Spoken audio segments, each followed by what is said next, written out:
meeting with the president of China very soon in Florida, and that's another responsibility we have, and that's called the country of North Korea. We have a big problem. We have somebody that is not doing the right thing, and that's going to be my responsibility. But I'll tell you, that responsibility could have been made a lot easier if it was handled years ago. President Trump today warning North Korea, this ahead of tomorrow's meeting with China's President Xi Jinping. But is North Korea's rogue regime now beyond China's control? Joining us now is former Deputy Assistant Secretary of Defense and retired Naval Commander Peter Brookes. So, Peter, they also said, the administration officials, and I'm quoting an official who this was widely quoted today, the clock has run out on North Korea. That implies that something is about to happen in actions that we take against it. Do you know what that is?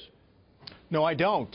But it could mean a lot of different things. It could, David, it could be anything from political to economic sanctions to some sort of military action. So right now, I think the president is probably waiting to have a meeting with Xi Jinping start tomorrow and Friday to discuss this, to see if China could possibly corral North Korea about its nuclear and missile provocations. Now, we'll talk about China, but first on North Korea. The guy who controls North Korea is a nut. Everybody here knows he's a nut, and chances are a lot of people in North Korea realize the same thing. He is as tightly controlled as that country is. Word gets around that this guy's crazy.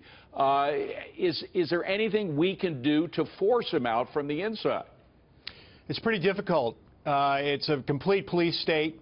The government has control of the guns, the food, information. I've been there. I've actually been to North Korea. It's been about 20 years now, but it is a complete police state, and it's extremely difficult. And adding to that, David, is that Kim Jong-un has accomplished a significant purge of potential political opponents. Yeah, he killed his own half-brother. But if not that, then that means that there would be some kind of military action against North Korea. What kind, without provoking an entire war that could involve U.S. lives?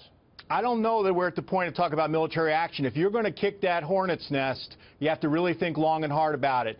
The North Korean, war on the Korean Peninsula would be deadly for both sides. Seoul is only 25 miles from the misnamed demilitarized zone, the most heavily militarized line in the world. 20 million people live there. North Korea can reach that with artillery. All right, so very quickly, Peter, that leaves China. What can China do?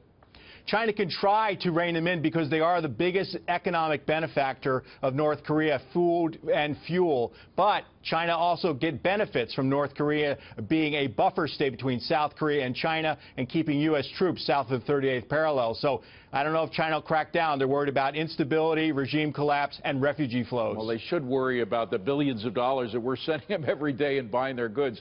Peter, thank you very much. I'm sure Donald Trump will point that out, Melissa.